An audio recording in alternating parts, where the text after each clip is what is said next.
दोस्तों एक बार फिर स्वागत है। लोअर सुंगल हम समा वाली साइड हैं। मैं आपको बता दूं सुंगल लोअर सी में, जहां पे अभी हमने थोड़ी देर पहले आपको एक कवरेज दिखाई, ब्रेकिंग न्यूज कि सरपंच पे किया गया हमला। लेकिन हम मीडिया कभी भी एक पक्ष नहीं दिखाता है, हम दूसरा जिन लोगों पे एलिगेशन लगा रहे हैं, जिस लड़के पे एलिगेशन लगाए गए हैं या यहाँ के गांव निवासियों के लोगों के लड़कों पे एलिगेशन लगा रहे हैं कि ये एक ड्रग्स का केस था, लेकिन क्या इसको कौन सा एंगल दिया गया है, इन्वेस्टिगेशन का विषय तो जरूर बनता है। हम दूसरे पक्ष से भी पूछेंगे कि आखिर मसला था क्या, इतनी बड़ी एलिगेशन एक गांव के ही सरपंच ने लड़कों पे क्यों लगाई, क्योंकि यूथ का मामला है। ये यूथ आज एक तरफ इकट्ठा हो गया है। मैं बता दूं आपको, जिस लड़के के ऊपर मोनू करके इनका नाम है, मोनू प्रेशर करके नाम है, सोशल मीडिया से स्टार्ट हुआ था ये वाकया। ये मंदिर के इनके जो फादर हैं, इसी मंदिर की जो पूजा अर्चना करते हैं, ये पंडित हैं। सीधी बात इन्हीं से करेंगे, मोनू जी से। मोनू जी, सोशल मीडिया पे हमने आपका लाइव जो वायरल होता हुआ देखा, उसके अकॉर्डिंग आज हमें पता चला है कि सरपंच यहाँ के जो अश्विनी शर्मा जी हैं, वहां पे आप लोगों द्वारा उन पे हमला किया गया रात को। वो बता रहे हैं कि 7-8 लोग थे, ये बाइक पे थे और रातों रात। लेकिन जो आपका लाइव चल रहा है उस पे तो कुछ और ही दिखाई दे रहा है। असली मामला है क्या, हुआ क्या आपके साथ? थैंक यू मैम, आपने मेरा भी मतलब एक पक्ष लेके मेरी बात रखने का मौका दिया। असल में मैम वो जो उन्होंने मेरे पे एलिगेंस इस बात पे लगाया है कि कल रात को हम उन पे मतलब अटैक किया है, वो दरअसल बिल्कुल गलत है। वो उन्होंने झूठ बोला है। कल हम शादी में मैम गए थे, कुछ 10:30 बजे के करीब मैम मैं वापस रिटर्न कर रहा हूँ अपने फ्रेंड के साथ। फ्रेंड मेरे साथ में है। अच्छा। जिनके साथ ही मैं था, रिटर्न कर रहे हैं। हमें वो 500 मीटर अपने घर के पीछे उनकी गाड़ी लगी हुई थी, हमने क्रॉस किया उनको। क्रॉस करने के बाद मैम उन्होंने पीछे से उन्होंने काफ़ी तेज़ हमारी गाड़ी को एज इट हम मतलब उनसे हिट हो सकते थे गाड़ी से, पर बच गए हम उस केस में। आगे निकलने के बाद जब वो अपने घर के कोई 50 मीटर पहुंचे होंगे तो उन्होंने क्या किया, गाड़ी बिल्कुल स्लो कर दिया। तो हमने बाइक ऑलरेडी स्लो चला रहे थे क्योंकि हम बातचीत करते हुए जा रहे थे दोनों लोग। तो बातचीत करते हुए जा रहे थे, जैसे वो अपने पुली के पास पहुंचे, जैसे उन्होंने अपने गेट के पास पहुंचे तो उन्होंने क्या किया कि वहां पे ब्रेक कर दी, बिल्कुल गाड़ी रोक दी और टर्न करके पूरा रोड बंद कर दिया। तो उन्होंने मेरे को क्वेश्चन किया उन्होंने कि आप कहाँ चल रहे हैं।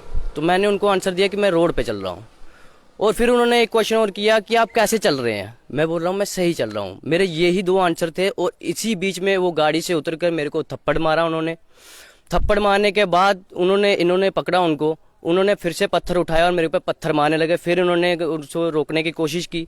फिर मैं वहाँ से निकल गया, बाइक से उतर चुका था इतनी देर में। मैं बाइक निकल के मैं अपना लाइव शुरू किया, क्योंकि मेरे को ये इन्फॉर्मेशन थी कि अगर कहीं मुसीबत में, क्योंकि मैंने कुछ ऐसे मतलब मैं कर रहा था अपने गांव के प्रति, ऐसे कुछ काम कर रहा था कि मुझे लगता था कि ये मुझ पे अटैक करेंगे। और मुझे लाइव आने का मेरा यही मकसद था कि मैं अपना जो बचाव कर सकूं, मैं जनता को बता सकूं, लोगों को बता सकूं, हर एक को बता सकूं कि ये चीज़ ऐसे हुई है। मतलब और आपको राइट बोलने का ये जो रात को आप पे हमला किया गया है, ये आपने लाइव आके लोगों तक एक अवेयरनेस इन्फॉर्मेशन पहुंचा दी कि हो सकता है वो मेरे को मार सकते थे। उनका अटैक जिस तरह से था उसमें मेरी जान जा सकती थी।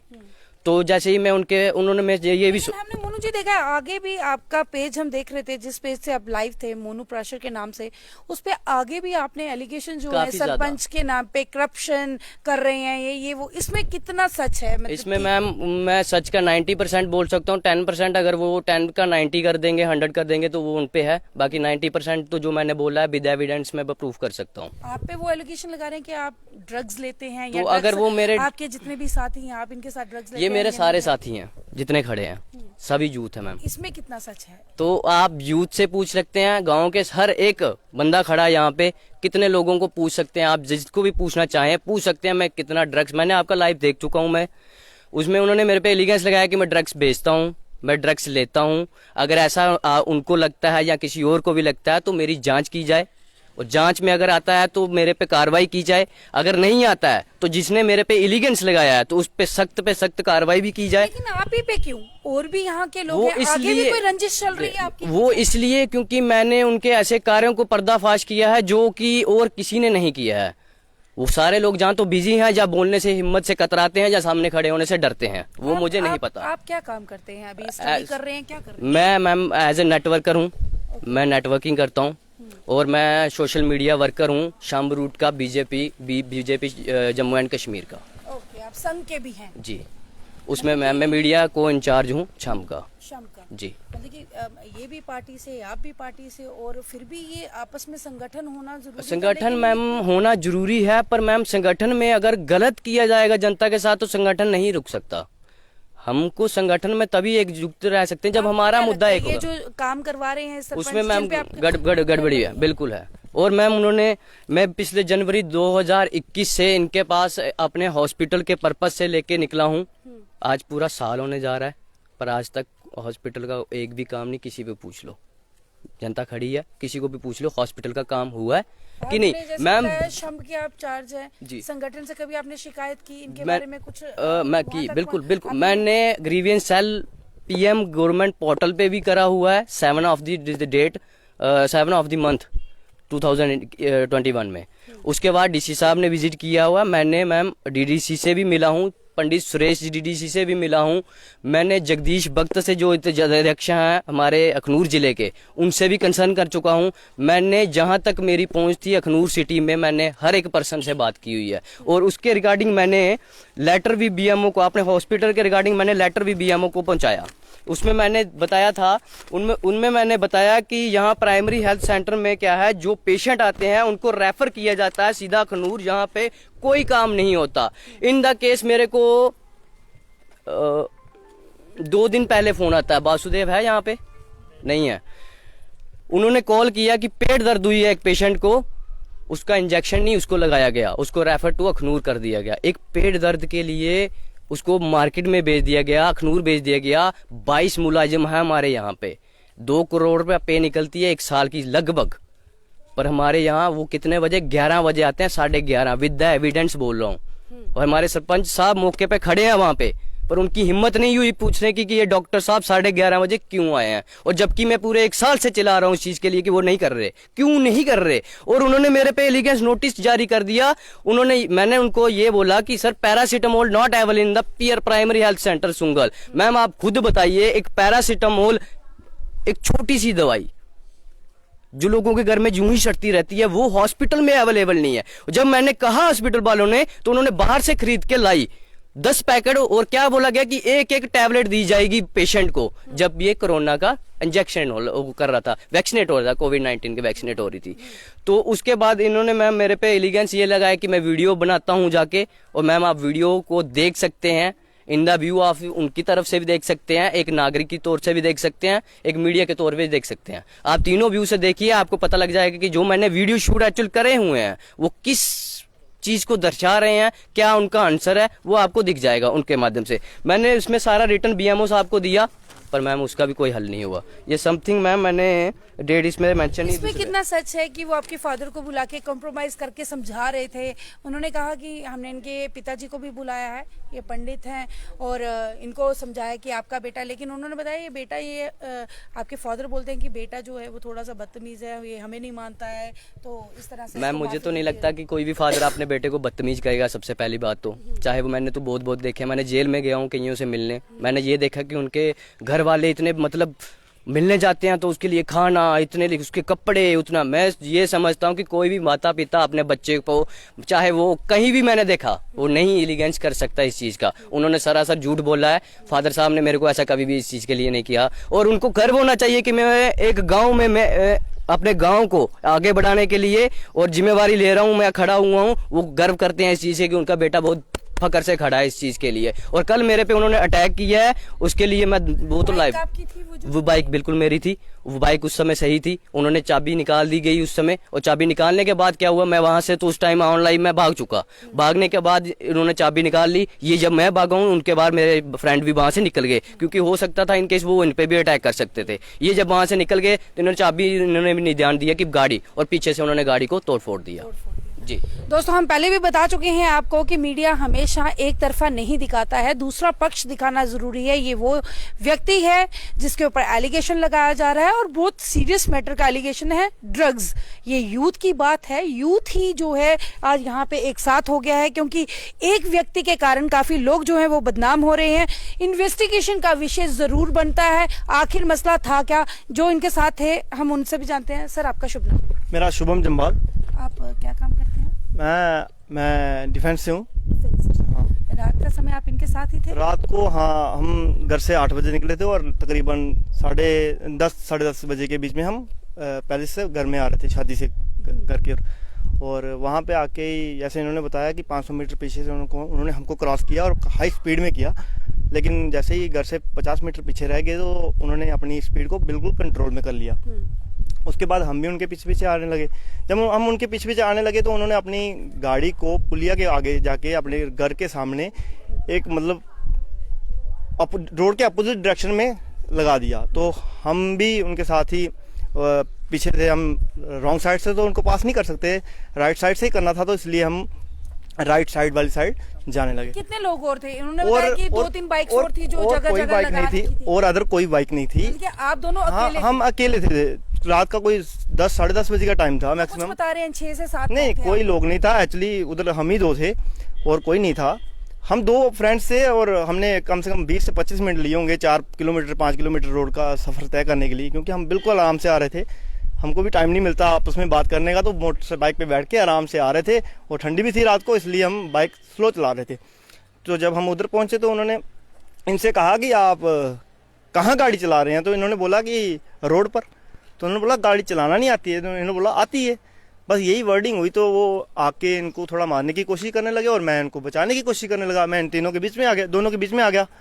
तो बीच में आके मैंने रोकने की कंट्रोल किया और मैंने बोला कि आप एक ओहदेदार पर्सन है, एक मतलब कि गाँव के मुखिया सरपंच साहब, मैं उनको साहब ही बोलता हूँ, कभी भी मैं कुछ कहीं बोलता हूँ तो मैं साहब ही बोलता हूँ।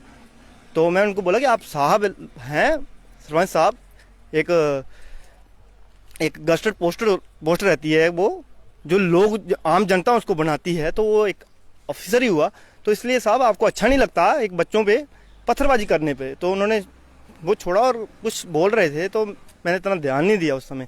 तो फिर वो अपना गेट खोलते हैं और गाड़ी को अंदर पार्क करते हैं और फिर गेट बंद करके वो बाहर आते हैं। फिर उसके बाद आपने लाइव उसके बाद देखा और उसके बाद इनके ऊपर थोड़ा पत्थर मारने की कोशिश कर रहे थे। मैं शुड का अकेले थे या कुछ उस समय अकेला, और भी जब उन्होंने गाड़ी अंदर पार्क कर दी तो उसके बाद वो अकेले थे। तब मैं था पहले इसके साथ, लेकिन ये तब भाग गया। जब जिस समय लाइव शुरू हुआ उस समय ये और मेरा इनका फासला था 100 मीटर का, ठीक है। तो फिर हम दोनों ही अलग हो गए, क्योंकि फिर उधर से वो भागता हुआ सीधे चला गया, रुकने का टाइम नहीं मिला, क्योंकि इनके पीछे मारने की कोशिश कर रहे। तो मेरे को बोला तू शांत रह। मैंने जब ऐसा किया तो बोला तूने नौकरी करनी है या नहीं करनी। मैंने कहा साहब हम तो नौकरी कर रहे हैं, लेकिन आप अच्छा नहीं लगते। इतनी बार उन्होंने मेरे को बोली कि तूने नौकरी करनी है या नहीं करनी। तो मैंने बोला साहब हम तो नौकरी कर रहे हैं, लेकिन आप अच्छा नहीं लगता एक पत्थरबाजी करने पे, क्योंकि पढ़े लिखे इंसान है। गांव वालों ने क्या चाहते हैं अब? सर ये तो मेरे को भी नहीं पता, क्योंकि मैं आता हूँ 9 महीने के बाद मैं छुट्टी आया हूँ, मैक्सिमम 9 महीने के बाद मैं छुट्टी आया हूँ। मैं आता हूँ 6 महीने 1 साल। मेरे को ये थोड़ी पता कि गांव में पॉलिटिक्स करनी है। मैं पॉलिटिक्स के लिए नहीं आता, मैं अपनी फैमिली के लिए आता हूँ, फ्रेंड्स के लिए आता हूँ। फ्रेंड्स के साथ आपस की बात करते हैं हम कि यार मेरे पास ये चीज़ है और मैं ये बनाना चाहता हूँ या ये करना चाहता हूँ। दोस्तों आपने इनका भी सुना, जिनके साथ ये वारदात हुई उनका भी सुना, लेकिन इनके पिताजी जिनका नाम सरपंच साहब खुद ले रहे थे कि ये उनके पास आते हैं अपने बेटे को लेकर, हम इनसे भी जानने की कोशिश करेंगे इस वाक्य में कितनी सच्चाई है। नमस्ते अंकल जी। नमस्ते अंकल जी, ਤੁਹਾਡੇ ਮੁੰਡੇ ਉੱਪਰ ਇੱਥੇ ਦੇ ਸਰਪੰਚ ਜਿਹੜੇ ਨੇ ਉਹ ਇੱਕ ਐਲੀਗੇਸ਼ਨ ਲਗਾ ਦੇਣ ਕਿ ਉਹ ਡਰੱਗਸ ਲੈਂਦਾ ਹਾ, ਇਹਦੇ ਪਿਤਾ ਜੀ ਸਾਡੇ ਕੋਲ ਰਿਕੁਐਸਟ ਕਰਦੇ ਹੈ, ਉਹ ਮੰਨਦਾ ਨਹੀਂ ਹੈ। ਤੁਸੀਂ 2-3 ਵਾਰ ਗਏ ਵੀ ਉਹਦੇ ਕੋਲ, ਕੰਪਰੋਮਾਈਜ਼ ਕਰਵਾਉਣੇ ਦੀ, ਬੱਚੇ ਮਨਾਉਣੇ ਦੀ ਵੀ ਕੋਸ਼ਿਸ਼ ਕੀਤੀ। ਇਹਦੇ 'ਚ ਕਿੰਨਾ ਸੱਚ ਹੈ? ਇਹ ਨਸ਼ਾ ਵਗੈਰਾ ਕਰਦਾ ਤੁਹਾਡਾ ਮੁੰਡਾ? ਪਹਿਲਾ ਨੰਬਰ ਤੇ ਮੈਂ ਸਰਪੰਚ ਤੱਕ ਜਦੋਂ ਦੇ ਉਹ ਬਣੇ ਦੇ ਮੈਂ ਕਿਸੇ ਕੰਮ ਵਾਸਤੇ ਵੀ ਉਹਦੇ ਕੋਲ ਨਹੀਂ ਗਿਆ ਅਜੇ ਤੱਕ। ਇੱਕ ਦੇ ਉਹਨਾਂ ਨੇ ਮੈਨੂੰ ਆਖਿਆ ਤੁਹਾਡੇ ਬੱਚੇ ਦੀ ਕੰਪਲੇਂਟ ਆ ਰਹੀ ਆ ਹਸਪੀਟਲ ਤੋਂ, तो ਉਹਦਾ ਕੀ ਕਰਨਾ। मैं आख्या अगर बच्चे गलती करन उन्हें समझागे। मेरी इन्नी गल उंदे कन्नै होई है इहदे बारे, बाकी कोई ड्रग की गल नहीं हुई, कोई मैं माफ़ी मंगन नहीं गया, कोई मैं उनके कोल इस गल्ला नहीं गया भी मेरे बच्चे समझाओ या इन्हें केह् कीता है, उन्हें कोई मेरे नाल कोई गल नहीं की है। लेकिन अस मैडिकल डिपार्टमेंट की सर्विस करने, लेकिन मैं 2008 बिच जिसलै बम बोले वेल्ले जिसलै क्रैफ वगैरह लगे थे उदों सुंगल आया हा, एमरजेंसी में इत्थै भेजेआ हा सुंगल 24 आवर चलाने वास्ते। लेकिन 24 आवर चलाते रहे, अदों कोल लिए चलदा रहा, नहीं तो 10 तो 4 गै चलदा हा दफ्तर इत्थै, जिन्ने डॉक्टर है सब चली जंदे घरै, अज भी चली जंदे। लेकिन यह है कि मेरी ड्यूटी जदों लानी दी इन्हें कल्ले लानी, अज भी तो रोस्टर दिक्खी लैओ कल्ले ड्यूटी लाई दी है। एक बंदा एक कल्ला बंदा एडी बिल्डिंग राती बेल्ले कि'यां रेही सकदा ओह्, और कोई 2 बंदे 4 बंदे आई जान, जियां राती ओह् आई गे सरपंच साहब 5-6 बंदे लेइयै, मैं उत्थै कल्ला हुंदा जेकर ते ओह् आखदे इत्थै म्हाराज पट्टी करो, पट्टी ते उ'नें केह् करनी, उ'नें लग्गी दी गै नहीं ऐ, ओह् पैह्लें गै इ'यां जरा हारी मेरे हत्थै बी है, इ'यां जरा हारी पट्टी करो, अगर मैं नहीं करदा ते खरा गालीं कड्ढदे जां किश करदे, जेकर मेरे बेटे कन्नै ही गल्ल करदे ते ओह्दे बिच बी करी सकदे, ओह् करी सकदे हे। 2-3 दिन पैह्ले इक दिन इत्थै डैथ होई गेई कुसै बंदे दी, उ'नें आंदा इत्थै डैथ होई जिसलै आंदा इत्थै महाराज इत्थै डॉक्टर कोई ना हा ते ओह्दे बंदे दी डैथ होई गेई अखनूर लिंदे धोड़ी। अगर इत्थै फैसिलिटी भी है, जेकर 24 आवर हॉस्पिटल चलदा ते डॉक्टर जरूरी है, डॉक्टर नहीं है तो कौन देखेगा उसी। साढ़े ग्राएं बिच इत्थै बिच्चू लड़ी जंदा उसी कुन्नै देखना, सप्प लड़ी जंदा उसी कुन्नै देखना, राती पेट दर्द हो जांदी कुन्नै देखना। अच्छा फिर उं'दा जेह्ड़ा भरा है ओह् हॉस्पिटल एंबूलेंस चलांदा है, एंबूलेंस चलांदा ते ओह्दी ड्यूटी आन काल है।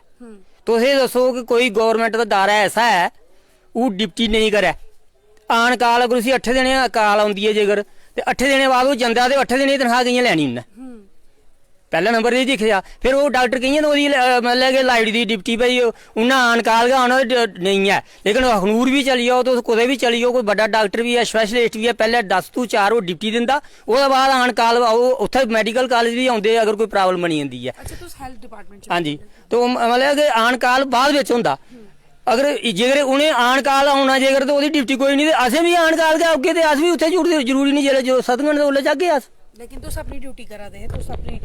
दोस्तों ये वो पिता हैं जो मेडिकल डिपार्टमेंट में काम करते हैं, लेकिन ये पंडित हैं, ये मंदिर में पूजा पाठ भी करते हैं, लेकिन आज इनको नहीं, मैं मंदिर में पूजा पाठ मैं नहीं करता हूँ। मैं आजकल दुखिया होकर मैं मंदिर में आया हूँ भगवान के द्वार के, और कौन सा को मेरा उपाय कर सकता, कौन मुझे छुड़ा सकता है। आपको क्या लगता है कि आपके बेटे के पीछे ये सरपंच लोग क्यों हाथ धो के पड़े हुए हैं इस तरह से कि इतने बड़े बड़े एलिगेशन लगा रहे हैं? वो क्योंकि उनके पास पावर भी है, वो इसीलिए भी लगा सकते हैं। कोई आदमी ग्राम को कहेगा कि हॉस्पिटल में कोई फैसिलिटी नहीं है, सरपंच को ही सुनाएगा, तो सरपंच को सुनाएगा, सुनाने के बाद अगर वो नई कार्रवाई होगी दोबारा पूछेगा, वो कहते हैं हमारी इंसल्ट हो रही है। डीसी इधर जहाँ आए थे इन्होंने बच्चों ने पता नहीं कितने बच्चों ने रोका था डीसी को, डीसी ने कहा कि मैं आते वक्त आऊंगा। उनको जब बताया सारा काम ये प्रॉब्लम है तो उन्होंने बताया ऐसा ऐसा करो, इन्होंने फिर नहीं हुआ। सारी जनता देख रही है, आप क्या कहना चाहते हैं? आज आपके बच्चे के साथ हुआ है, कल मैं यही कहता हूँ, मैं मंदिर में आया हूँ ठाकुर द्वारा में, मैं इधर ही मर जाऊंगा लेकिन मैं कहीं नहीं जाऊंगा। मैं आज से अन्न छोड़ दिया है, मैं तभी खाऊंगा जब मेरा इंसाफ हो जाएगा। इंसाफ की मांग कर रहा है पिता अपने बेटे के लिए, क्योंकि बेटे पे इतना बड़ा एलिगेशन, ड्रग्स का मामला सामने जिस तरह से सरपंच उठा रहे हैं, कहीं ना कहीं बात आपने पहला पक्ष भी देखा, ये दूसरा वो पक्ष है जहां पे यूथ के ऊपर एलिगेशन है और ड्रग्स का एलिगेशन है, एक ही गांव सुंगल लोअर सी में। लेकिन ये पिताजी आज अन्न छोड़ बैठे हैं, सिर्फ अपने बेटे को इंसाफ की मांग कर रहे हैं कि मेरे बेटे के साथ इंसाफ होना चाहिए, क्योंकि बेटे ने किया क्या है, सिर्फ सोशल मीडिया द्वारा अपनी बात, लोगों के हित की बात जो है सोशल मीडिया पे वायरल की है।